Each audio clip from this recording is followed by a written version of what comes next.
AFDD moo ñëwaat di dérouler waat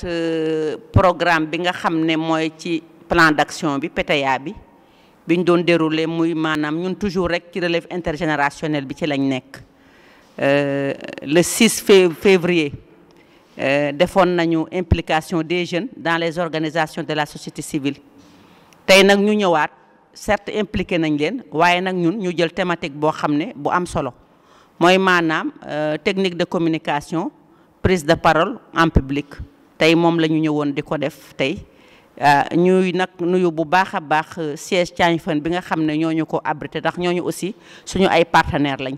donc ci synergie d'action bi ak ci alliance yi moo tax ñun ñu ñëw fii ba ci ñun décentraliser tey suñu activité ñuy kontaan nag bu baax vraiment xale yi teewlu nañu bu baax a baax a baax loolu lépp nag ku ñu ko may mooy expertise suñu consultant en communication bi moom nekk na à la hauteur liñ doon xaar ci moom won nañu lu raw suñu njort kon nag ci loolu lépp nag ci ndimbalu voix et leadership des femmes mooy VLF moom moo ñëw lëkkaloo ak AFDD léegi nag ci maanaam CECI bi nga xam ne moo ko mettre en œuvre CECI centre d'études et de coopération internationale moom moo ko mettre en œuvre ci nag entremise gouvernement Canada AMC Affaires mondiales Canada nag ñoom ñoo ko financé kon ñooñu ñëpp ñu ngi leen di sant bu baax a baax léegi nag duñu fàtte chef de projet bi madame Wara Ndiaye Kandji ak équipe VLF yëpp macha allah ñu ngi leen di gërëm équipe AFDD yëpp tam comité technique comité scientifique ñoom ñëpp ñu ngi leen di gërëm kon noonu yaakaar nañ dafa xale yi nii rek la ñu ngi continuer waat suñu yoon incha allah mbir mi moom ci renforcement capacité yi ñu nekk affaire yi ñu ngi suivre incha allah dans la semaine ñuy sargal nag journée internationale de la femme bi xëy na nag ñun daan nañ ko def une grande fête waaye ku ne xam na ni Covid bi dafa wàññi lu baree bari ba tax ñun dañ koy def rek sobrement waaye nag comme ñun suñu partenaire privilégié yu yàgg yi muy les femmes qui vivent en milieu carcéral fas yéene nañ nag le 8 incha allah mars bi dañuy dem foofu ci prison bi seeti suñu mbokk jigéen ñoo ña fa nekk VLF tamit nag muy voix et leadership des femmes ci ndimbalu nag AMC Affaires mondiales Canada financé nañu nag macha allah jënd nañu nag suñu mat la yu am solo mat la yooyu la ñu fas yéene yóbbu ko xëy na sax ñun yemuñu ci jigéen ñi waaye dañ ni AFDD ni mu gëmee relève intergénérationnel ni loolu la gëmee aussi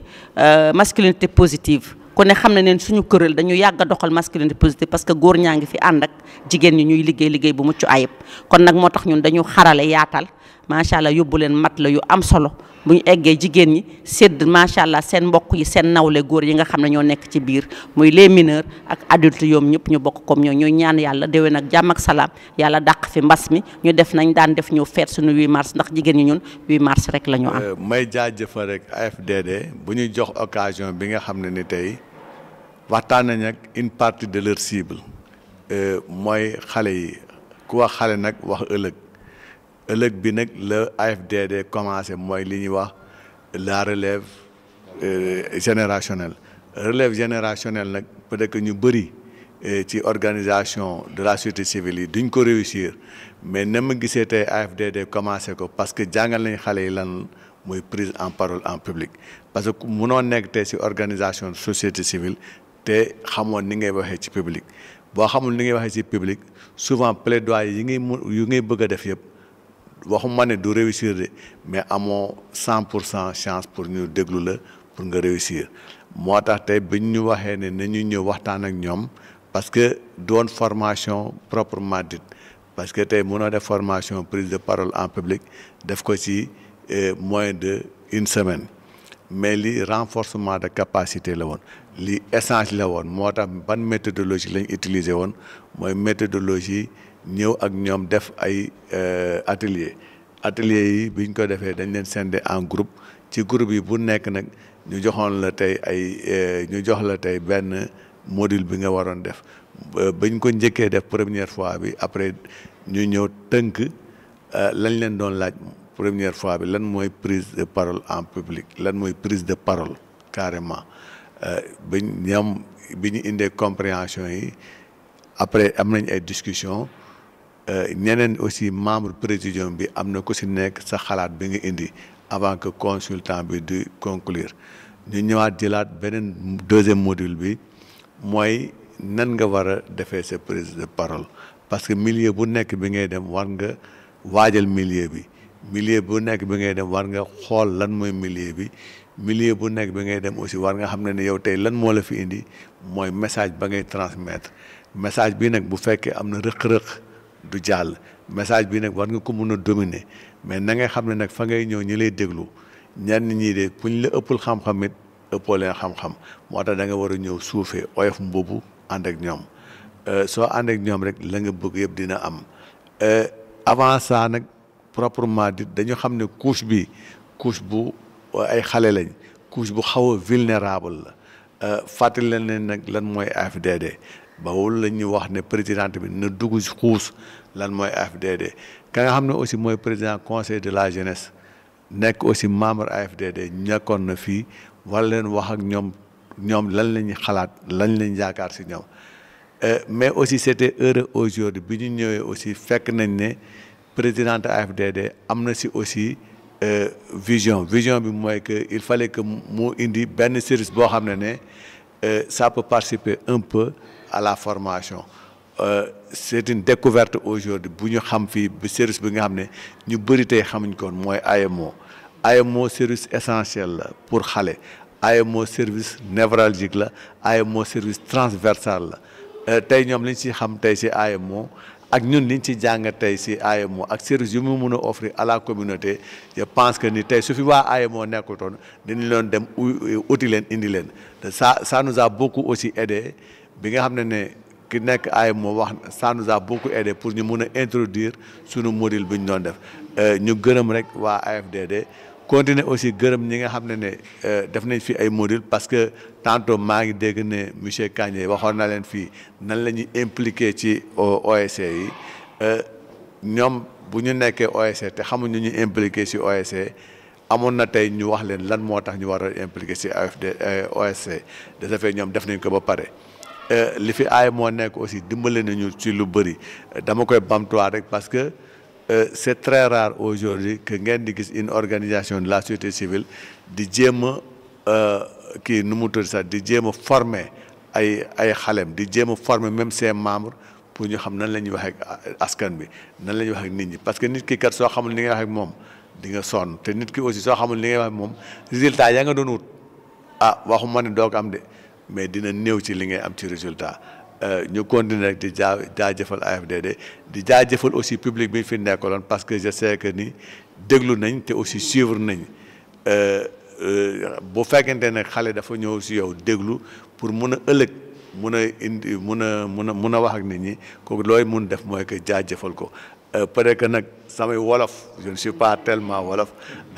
moo tax je vais dire rek un grand merci à l'AFDD qui a eu confiance en nous. Merci aussi aux gens qu'on a trouvés ici, qui sont des formateurs, qui connaissent peut-être mieux que moi ce que je devais dire aujourd'hui. Et merci aussi au public qui était là et qui nous a bien suivis. Merci beaucoup. Collaboration boo xam ne dafa yàgg ñu commencé woon ko ci milieu carcéral bi muy continuer ba tey par rapport ak prise en charge xale yi nekk foofu muy xale yu jigéen ñi di xale yu góor yi. ñu ngi ciy jàppale bu baax par rapport ak prise en charge bi ñu war a def foofu noonu ñu koy remercier bu baax a baax ci invitation bi ak di ñaan tamit mu gën a perdurer dans le temps et dans l'espace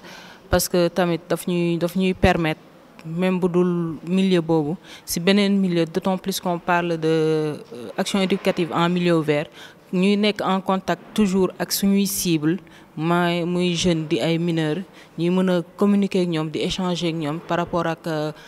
droit des enfants par rapport ak maltraitance par rapport ak la violence par rapport ak loo xam ne lépp mu ngi doon ci abus sexuel di toucher les filles di toucher les mineurs di toucher xale yu góor yi jigéen ñi yëpp ñu ngi lay gërëm di la sant présidente par rapport ak considération ak considération boobu ak confiance bi nga am ci ñun boobu ba léegi merci. di remercier madame la présidente de l'association d'abord parce que même non seulement ci choix bi nga xam ne porté na ko ci suñu personne mais aussi acte yi nga xam ne acte social yi nga xam ne mu ngi koy teg ci dëkk bi ñu di ci teg suñu bët parce que ay xale lañ mais tamit dofuñu xàmmee nañ ñi nga xam dañuy def te yàlla tax ak ñi nga xam dañuy def par intérêt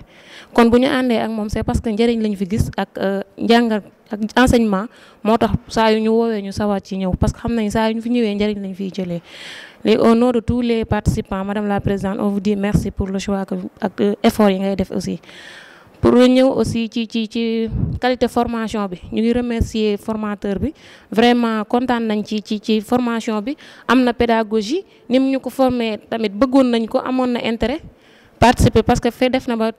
en sorte que ñëpp participer nañ ci formation bi ku ci nekk yëg nga ci sa bopp te yaakaar naa ku ci nekk am na njëriñ loo si jële ci formation bi kon encore une fois ñu ngi lay waxaat merci beaucoup ak ñeneen ñëpp ñi nga xam ne participer nañ ci tamit pour appuyer tamit li nga xam ne moom la formateur bi doon wax muy monsieur Kandji ak ñeneen ñi nga xam ne teewoon nañ fi yëpp jàpp ci formation bi